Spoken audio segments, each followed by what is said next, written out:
po sa inyong lahat. Our topic today is the continuation of my previous teaching last February. It's about wisdom in the midst of trials. Amen. Manalangin po muna tayo ulit. Diyos Ama sa langit, sa pangalan ni Jesus, tinatalaga po namin sa iyo ang oras na ito. Buksan mo po ang aming mga puso at ang aming mga isipan. Bigyan niyo po kami ng pangunawa, Lord, para matanggap namin ang pinakaplano niyo sa aming buhay. Full and abundant life in our spirit, soul, and body. Thank you, Father, in Jesus' name. Amen. So, wisdom. Last time, sabi na ang topic ko po is why does God permits trials, sufferings? And today, how do we respond to these trials? So, wisdom can help, the wisdom of God can help us discern the source of our hardships and the purpose of them. It also guides us in how to respond to our troubles. We need to learn to let the wisdom of God direct our actions and experience the peace that comes with living according to the will of God. Usually, pag may dumarating na pagsubok o problema, our natural reaction is to seek away or talikuran natin, parang ayaw nating tanggapin, ayaw nating harapin. But sometimes, God has something far more important in mind than our immediate relief. So akala natin, solusyon na talikuran na lang natin yung problema. Pero on the other hand, may maganda palang plano ang Panginoon sa problemang ito. So, trials require wisdom because each trial brings with it a choice. Either we become bitter and hostile toward God, or we will respond in a way that benefits us. So, it's a choice. Ano ba ang gusto natin? So, kailangan po natin yung wisdom ni Lord para yung pipiliin nating decision ay makakabuti sa atin. Ito ba ay magre-resulta ng pagtalikod sa Diyos o pagtanggap ng kanyang magandang kalooban, magandang plano sa ating buhay? Buksan po natin ang ating Biblia sa unang Pedro 3, unang Pedro 1, 3 hanggang 8.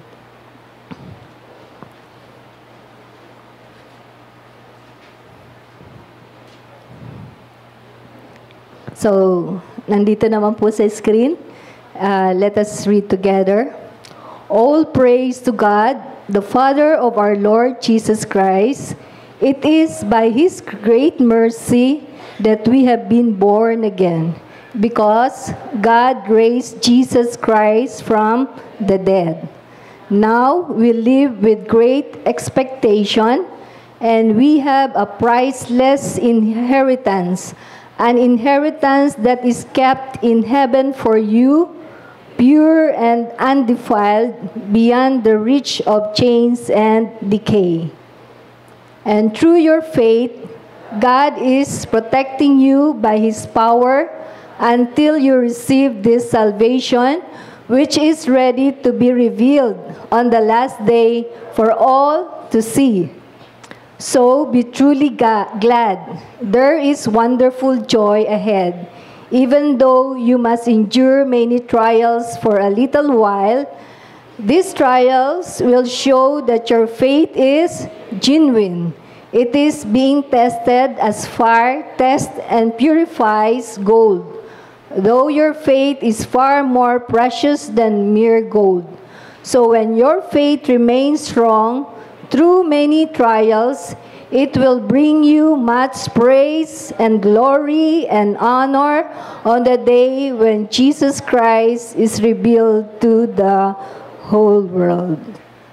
So dito po, Peter addressed his letter to the Christians who are persecuted because of their love to Jesus.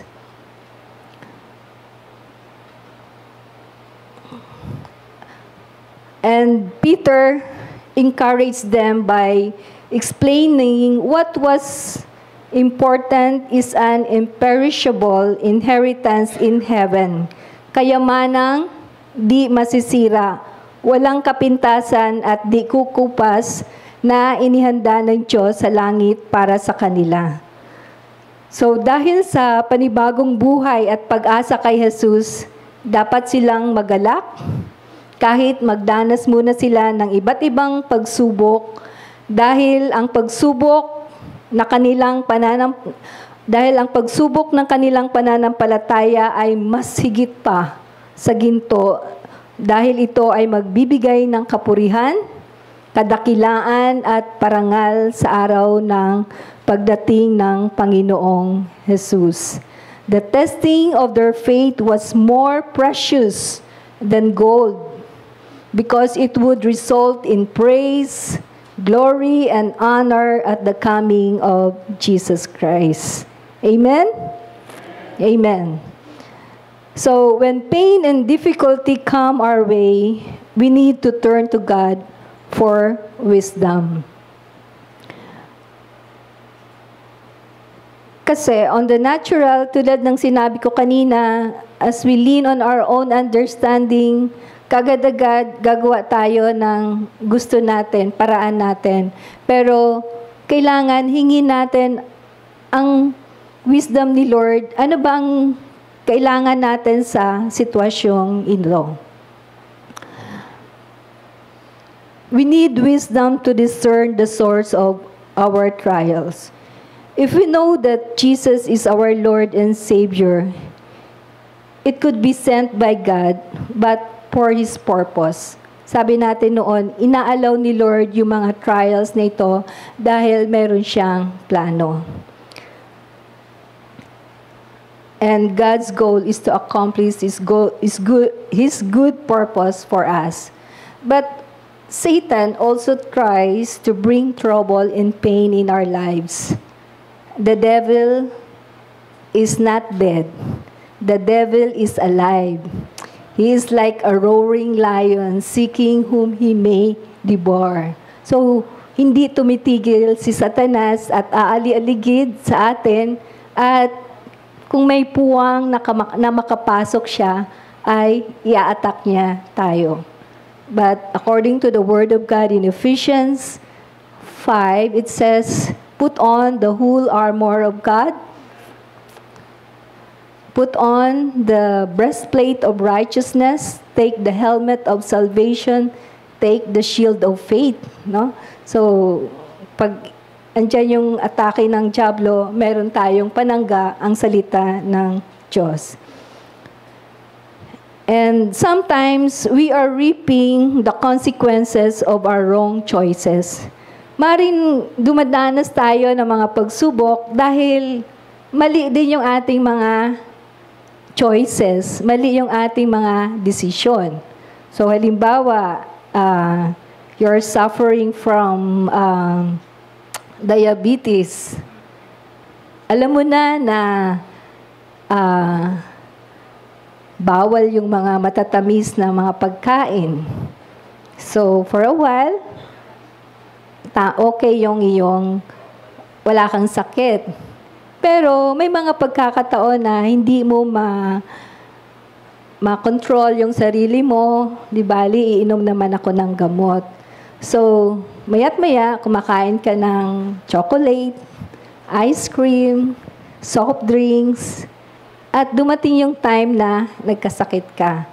So, pinili mo na gawin yon, so, nag-reap ka ng sickness, di ba?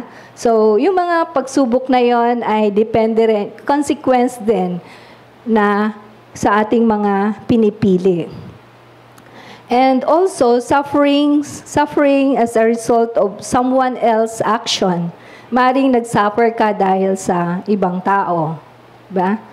And sometimes it happened accidentally and no one is responsible. But the good news is, no matter what the source, the Lord is always sensitive to our pain. We are surrounded by His awesome divine protection. Everything He allows in our lives has the potential of being beneficial to us. His goal is not to harm us, but to bless us. Amen? So, kahit na ano yung mga dinadaanan nating pagsubok, hindi andyan ang Panginoon, hindi niya tayo iiwanan. Laging andyan yung protection niya sa bawat isa sa atin. So, it's very good to ask the Lord for His wisdom. Ano yung cause ng ating mga trials para alam natin yung ating gagawin. Second is, we need wisdom to discern the purpose of our trials. Na-mention ko po ito last time, na may purpose, may layunin ang Panginoon sa mga pagsubok na dumarating sa atin. The Lord uses suffering to accomplish His will in our lives.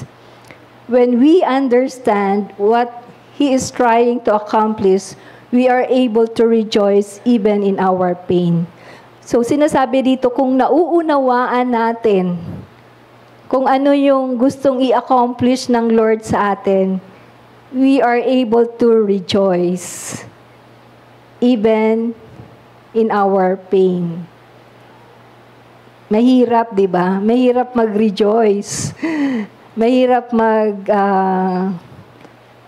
magpapuri. Mahirap umawit kung punong-puno tayo ng problema, punong-puno tayo ng kapighatian o kasakitan.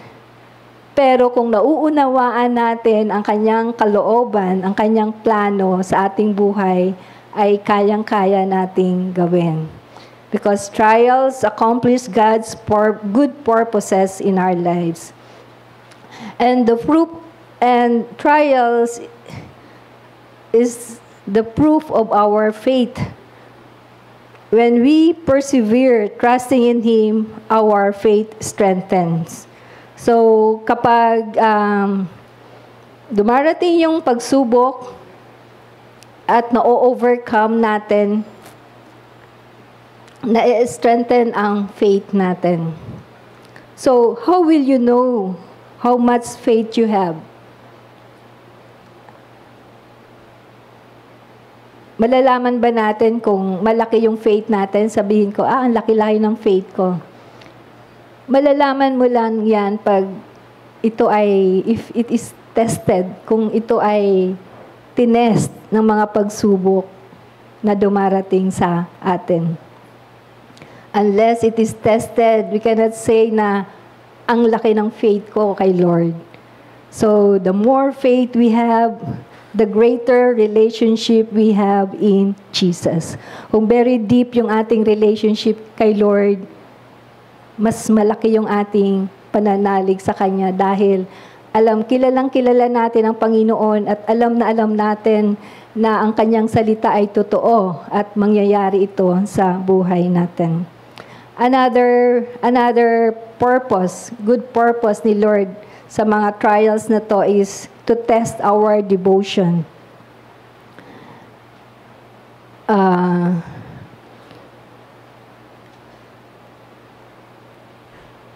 If we are in pain, can we say, Jesus, I love you. Jesus, I praise you. I love you so much. Pero kung nauunawaan nga natin yung kalooban ng Lord, yung devotion natin kay Lord, yung relationship natin kay Lord ay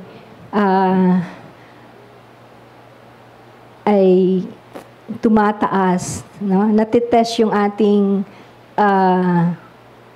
devotion sa Panginoon. And trials also purify our lives. Nililinis tayo. Minsan, mga pagsubok na to, nire-remind tayo ng Holy Spirit na yung mga sin natin na kahit na yung mga nakatago-tagong kasalanan, nire-reveal ng Holy Spirit. So, pag dumarating yung mga pagsubok o mga problema, talagang nahahaluka yung ating puso at nire-repent natin yan. So it purifies us. It purifies our hearts, our thoughts, di ba? So minsan yung mga nakalimutan mo ng sin, ipapaalala sa ng Holy Spirit, o si ganito hindi mo pa napapatawad, then you will seek the Lord. Oh, I'm sorry, Lord. I forgive this person. Kahit na sobrang na-offend niya ako, pinapatawad ko ang taong ito. Diba? So itong mga pagsubok na ito ay nagpapaalala sa atin na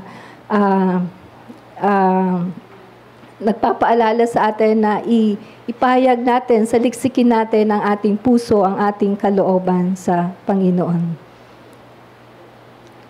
And another is, trials allow God to show Himself strong in our lives.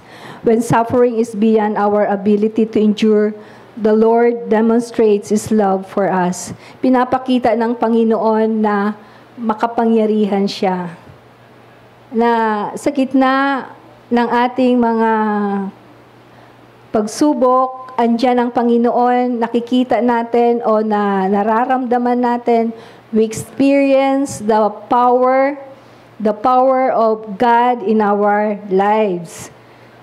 When our suffering is beyond our ability to endure, the Lord demonstrates His love for us. Dito natin na nararanasan na mahal pala tayo ng Panginoon at hindi niya tayo pababayaan, hindi niya tayo iiwanan. Amen. Another is, trials develop Christ-like character in our lives. God transforms us into the image of His Son, Jesus Christ. In Romans 8:29, sabi dito, sapagkat sa mulat mula pa'y alam na ng Diyos kung sino ang magiging Kanya, at ang mga ito'y pinili niya upang maging tulad ng anak ng Diyos. So sinasabi dito na alam ng Panginoon kung sino ang Kanya. So kumbaga sa we're surrounded with His love. Parang Kanya, tayo ay Kanya, no?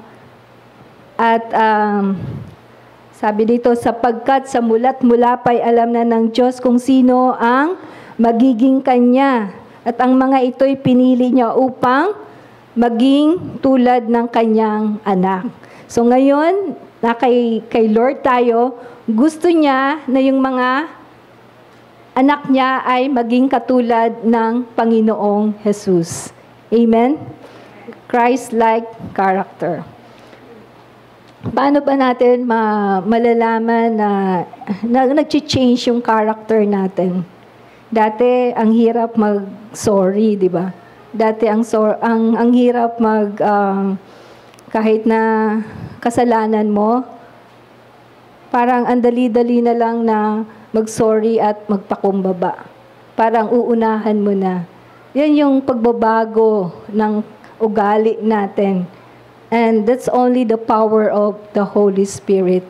Yan yung mga pagbabago ng Panginoon sa ugali natin.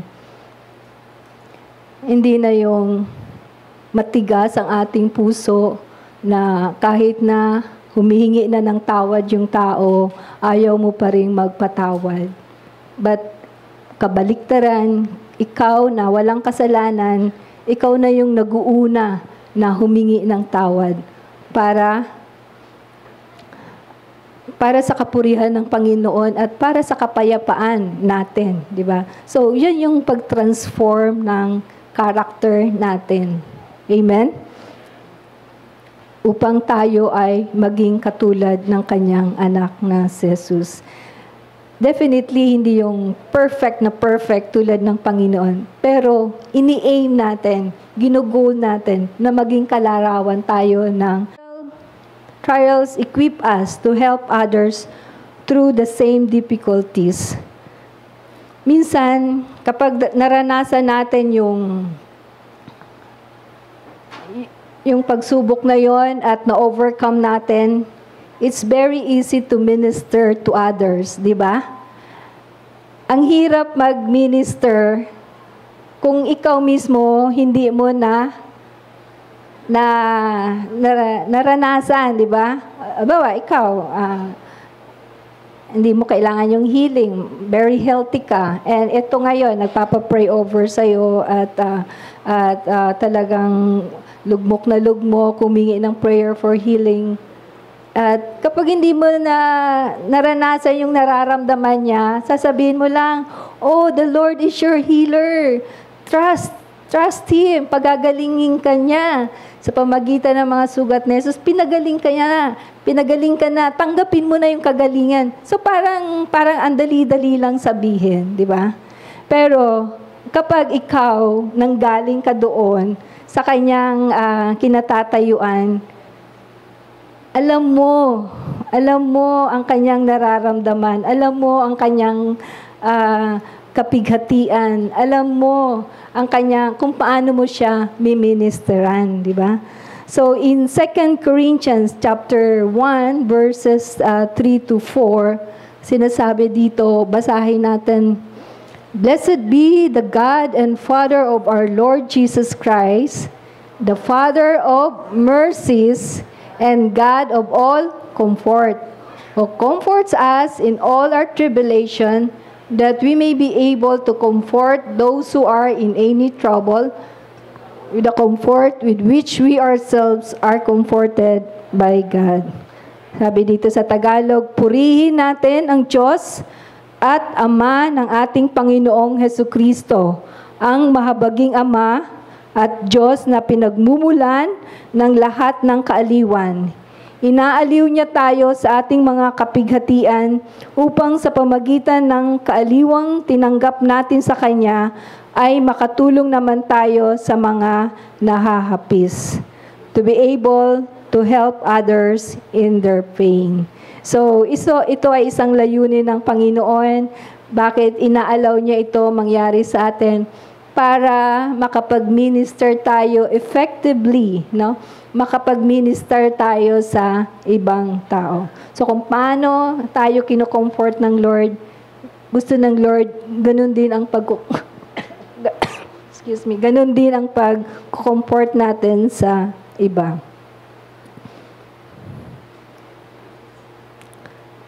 So these are the purpose of God in our lives. Another thing is, we need wisdom from the Lord to discern the proper response to our trials. If we believe all that scriptures say about the benefits available to us in our difficulties and pain, we will stop moaning and groaning and instead rejoice that God is up to something good in our lives. So kung talagang naniniwala tayo na ang salita ng Diyos ay totoo at ito ay magbe-benefit sa atin, hindi na tayo mag-groan or magrereklamo o babalikan natin ng Diyos at magtatampo tayo sa Kanya. Instead, we rejoice that God is up to something good in our lives. Na andyan ang Panginoon, na may maganda siyang plano sa ating Panginoon. So, bakit we will never be able to rejoice in the midst of pain and sufferings if our priorities are not right? We won't seek wisdom. So, sinasabi dito na we cannot rejoice in the midst of pain if our priorities are not right. Diba? So, kung hindi mo naman priority yung yung devotion mo kay Lord, yung pagbabasa mo ng Bible, yung listening to Him. Kung iba ang priorities mo sa buhay mo, you cannot rejoice in the midst of trials. Dahil iba ang iyong pinagkakaabalahan. If we cannot rejoice in the midst of trial if we value comfort more than what God is doing in our character. Trials will upset us. Kung pinahahalagahan pa natin yung comfort natin more than what God is doing in our character, ma-upset lang tayo sa ating mga problema. And if we value the material and physical more than the spiritual, we can count it all joy when we experience hardship. Pag pinapahalagahan natin yung mga material na bagay, physically more than the spiritual things, then we can count it all joy when we experience these trials. And if we live only for the present and forget the future, our difficulties will make us bitter instead of making it better. Amen? So, kung ang ating pinanggugulan o tinutuon lang natin ang ating sarili ay yung present, kasalukuyan, at hindi natin iniisip yung future, yung darating na panahon, then we will not experience rejoicing in the Lord. Diba? So, tulad kanina nung binasa natin na yung pagsubok ay panandalian lamang. Ang mas mahalaga ay pag dumating ang Panginoon na makakapiling ka niya forever and ever. Yun ang ating goal, na pag dumating si Lord ay makakasama niya tayo. So itong mga dinadaanan natin for a while, for the meantime.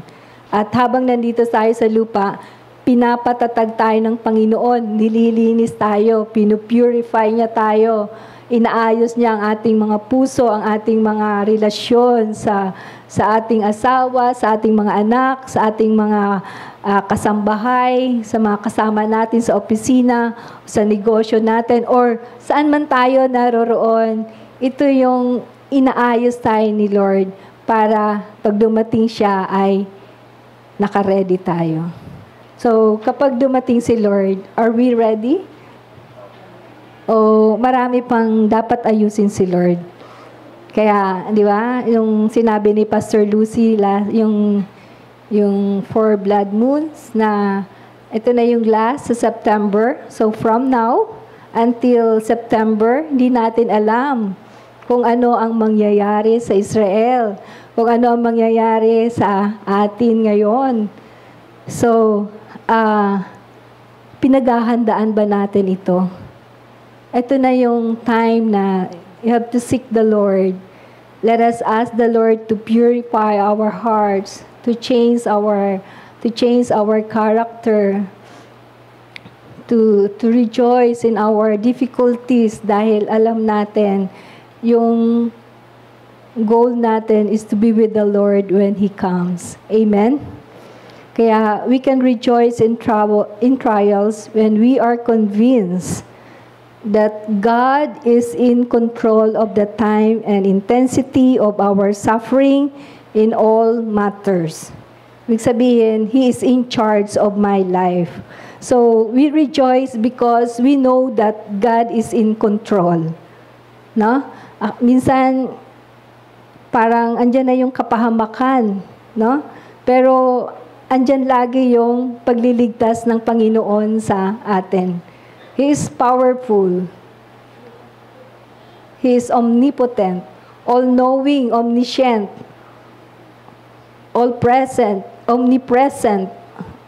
Andyan siya lagi. So, ganun kadakila ang Panginoon. He is in control of everything. So, kung tayo ay kanyang mga anak, hindi niya pababayaan na tayo ay mapahamak. Di ba? May song na, when I fall down, you lift me up. No? Pag tayo ay bumabagsak, tayo ay tinatayo ng Panginoon. Ilang beses yon? Maraming beses. Maliit pa lang tayo hanggang sa lumaki tayo sa Panginoon, hanggang lumaki tayo. Andyan yung hand ni Lord para itayo tayo at manumbalik tayo sa Kanya. Amen? So, sabihin natin, God is in control. That's why I will rejoice. And He has a specific purpose in allowing it. Alam natin, we rejoice. Dahil kanina, sinabi natin, we rejoice in the midst of trials because He has a specific purpose for allowing it. So, kailangan bigyan tayo ni Lord ng wisdom to renew our mind, to change our mind na, Lord, itong sitwasyon na to, alam ko, mayroon kang purpose at ito ay para sa kabutihan ko. Kailangan baguhin po natin ang ating kaisipan. Then the Lord uses pain and hardship to equip us to encourage and bless others. Yan yung kaninang binasa natin sa 2 Corinthians 3-4, na the Lord is equipping us so that we can encourage and bless other people. Equipping us so that we can understand the pain of others. So, tayo po, ini-equip tayo ni Lord sa maraming pagkakataon, lalo na tayong mga leaders, tayong mga may hina-handle na mga members, ini-equip niya tayo. So, bago pa dumating sa ating members, pinapadama na sa atin ng Panginoon, pinapa-experience na sa atin ng Panginoon para kapag nag-minister tayo, we are equipped. Alam natin how to minister. Amen? And also, a trial is an opportunity to demonstrate perseverance under pressure. So, no matter what they say, sabihin natin, I will keep going. Tuloy-tuloy lang ako, Panginoon. Kahit na may pressure, kahit na anong sabihin ng tao, kahit na anong sabihin ng nasa kapaligiran ko, no matter what they say, I will keep going. Sometimes it hurts, but I stand up. Don't give up. Don't quit.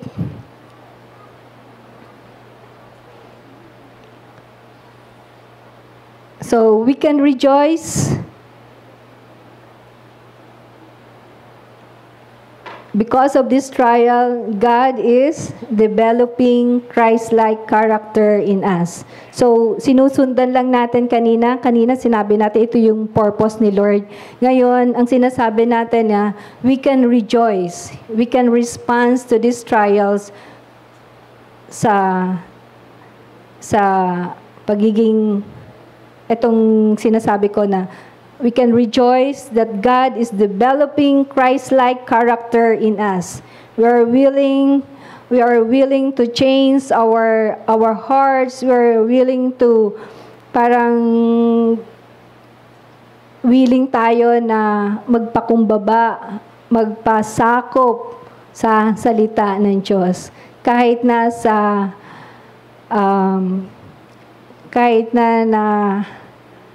natatamaan yung pride mo, di ba? Parang, Lord, gusto kong sundin yung gusto mo, kaya magpapakumbaba ko. Gagawin ko ito. And also, hardships will help us measure our own spiritual growth. So, dito din, mamimeasure kung tayo ba ay lumalago sa Panginoon. Minsan po,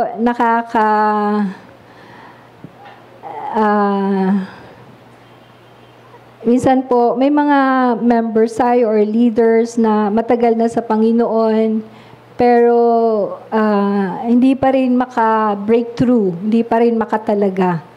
So yung maturity natin sa Panginoon, hindi yon sa tagal ng pagiging Kristiyano natin.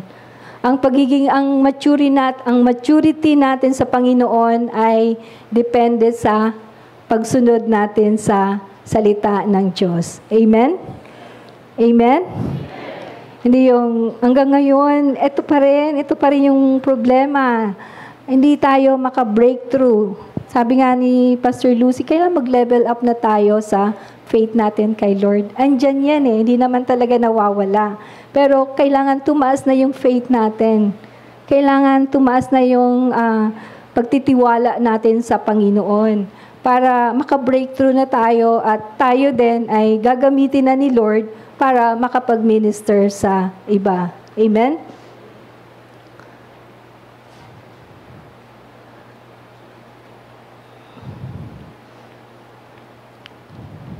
Nung youth camp, yung youth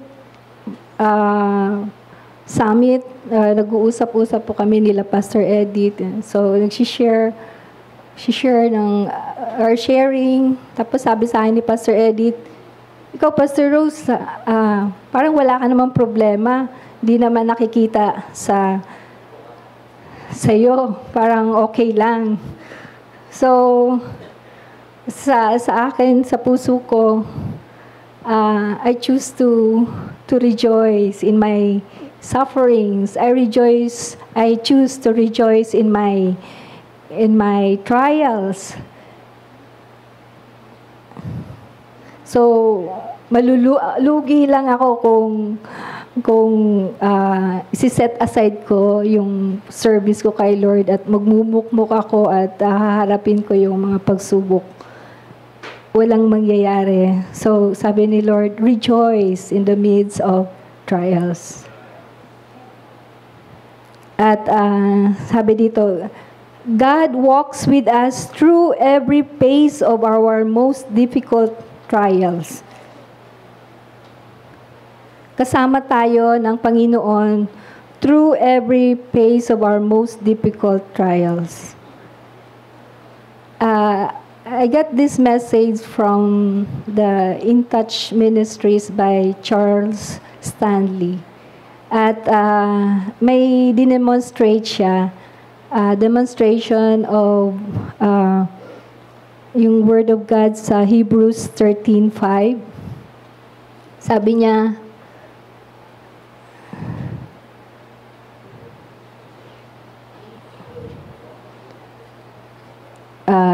niya, halimbawa,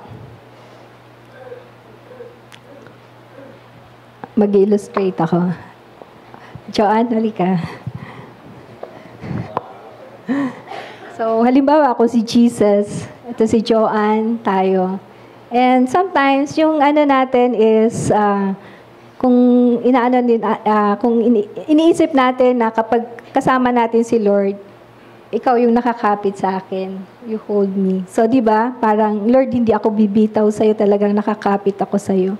Pero, dun sa demonstration ni Pastor Charles, sa Hebrews 13:5, it says, I will never leave you nor forsake you. Parang, hawak-hawak kita. So, pag hawak-hawak kita, Joanne, makakawala ka ba?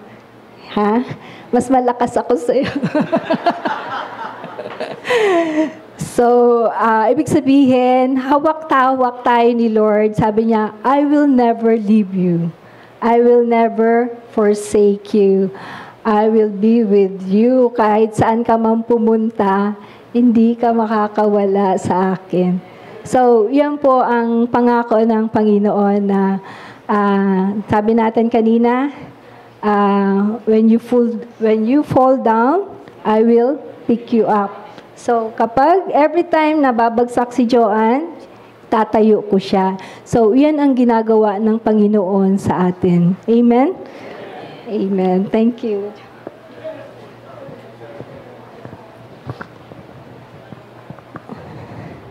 So, we have to renew our mind.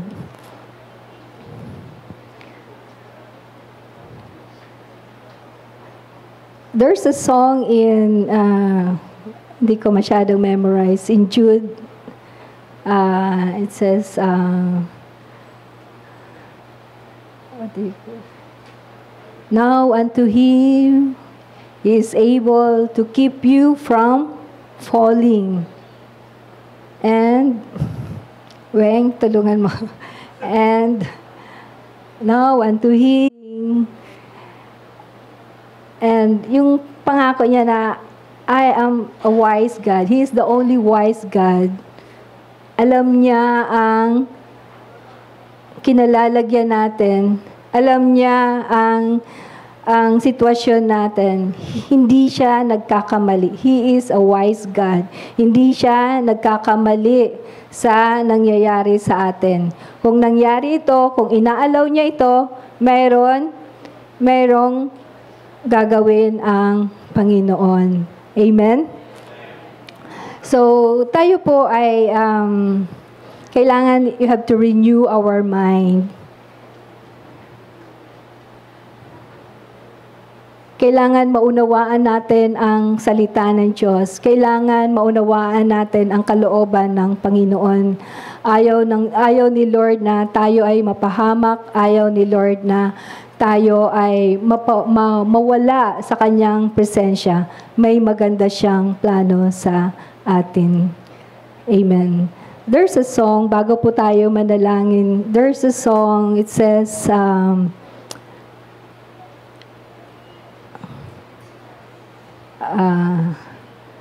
I choose to praise you in times of trouble. I will declare that He is good. Sige, awitin po muna natin yung song na yan.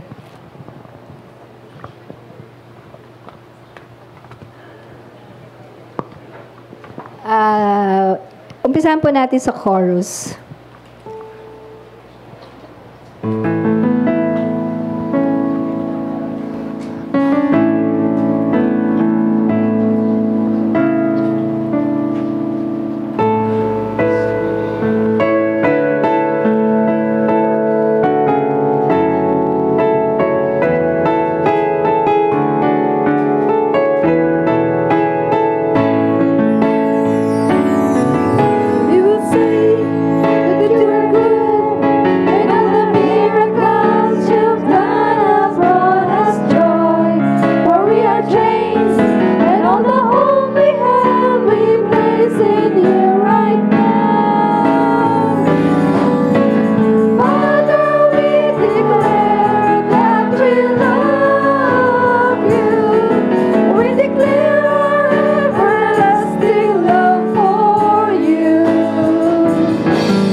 Dikit po natin ang ating mga mata.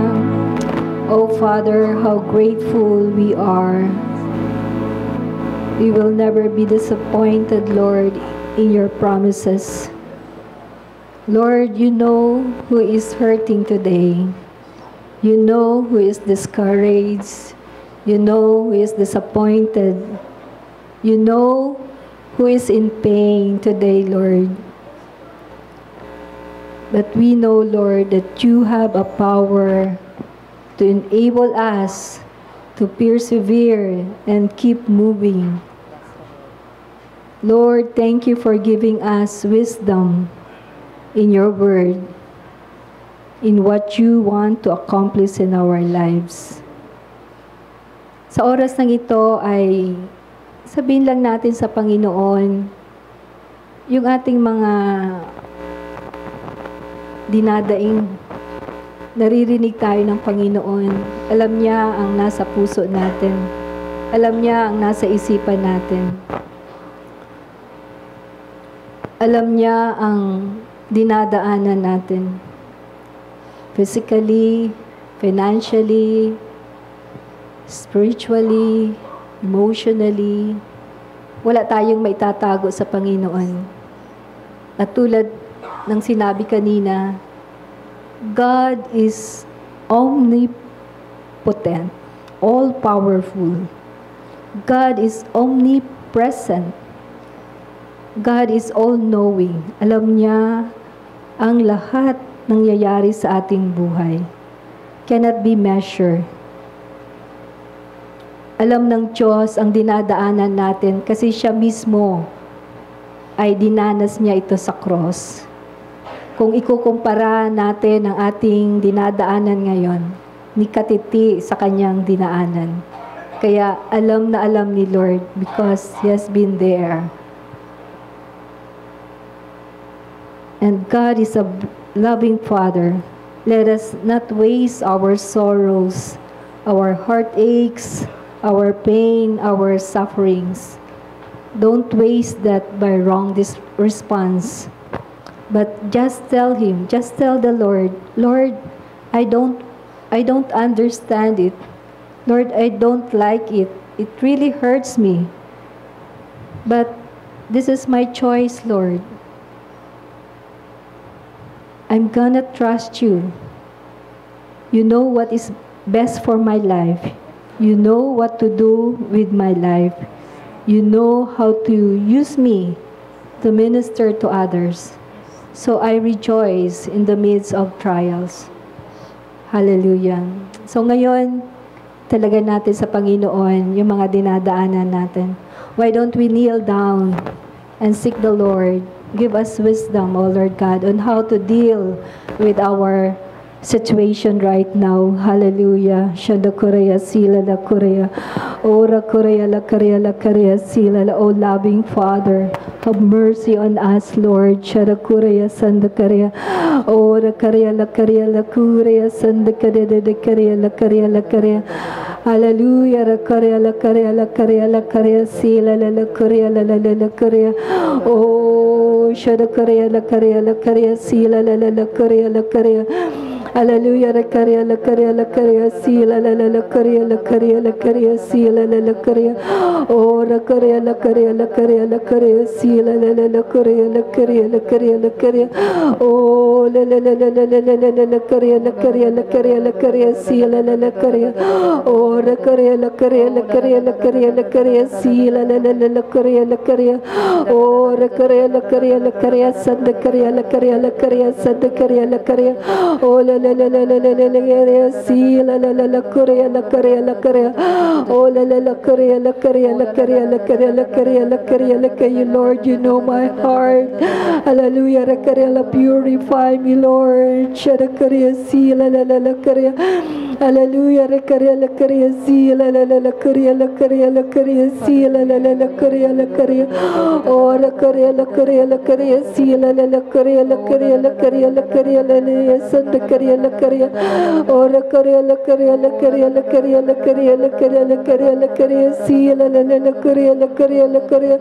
Oh rakaria la karia la karia la karia la karia la karia si la la la la karia la karia la karia la karia si la la la la karia. Oh la karia la karia si la la la la la la la la la la la la la ya karia la karia la karia. Hallelujah. La karia la karia la karia la karia la la la la la. Let us pour out our hearts to Him. Hallelujah. Because He cares for us. He is concerned about us. Hallelujah. La karia. Oh la karia si la la la la karia sanda karia la karia la karia sanda karia. Hallelujah. La karia la karia la karia la karia si la la la la la la la karia la karia. Oh la la la la si la karia si la la la karia. Oh la karia si la la la la karia shada karia la karia sanda karia. Hallelujah. La karia si la la la la la la la karia. Hallelujah. La karia sanda karia si la la la la la la la la la. Oh la karia si la la la la karia si la la karia. Hallelujah. La karia si la la la la la la la la karia. Oh la karia si la la la la la la karia si la karia. Hallelujah. La karia si la la la la la la la la karia. Hallelujah. La karia si la la la la la la karia si la la la karia. Hallelujah. La karia si la la la la la la karia si la. Hallelujah. La karia si la la la la karia si la la la la karia. Hallelujah. La karia si la la la la karia. La la la la la la la la la karia si la la la karia si la la la karia. Hallelujah. La karia si la la la karia si la la la karia. Oh shara karia. Hallelujah. La karia. Oh shara karia si la la la karia. Hallelujah. Lord, thank you for your wisdom, Lord. And Lord, we can receive your wisdom, Lord, through meditation of your word, Lord, through our devotion, through our prayers, oh Lord God, through praying in the Spirit, Lord. Hallelujah. So help us, Lord, hallelujah, to really seek you, Lord God. Hallelujah. Wisdom, Lord, how do we respond, Lord, in the midst of trials. Hallelujah. Let us all rise up. Hallelujah. Hallelujah. Let us sing awitin po natin ulit yung chorus. Oh Father, how we love you. Hallelujah.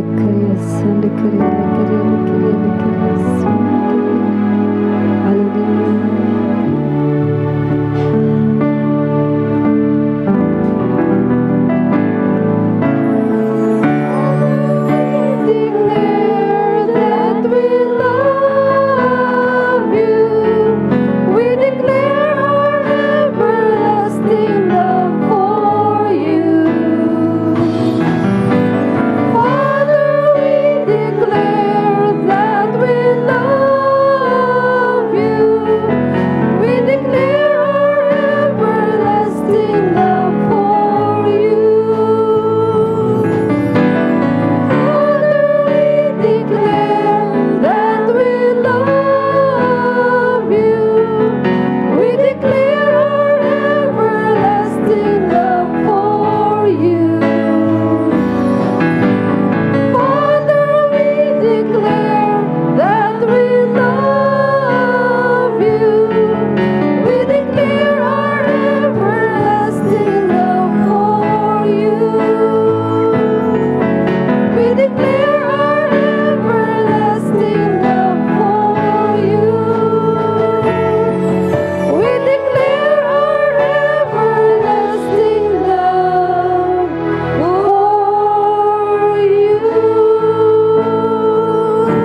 Oh Father, thank you for giving us your wisdom in your word.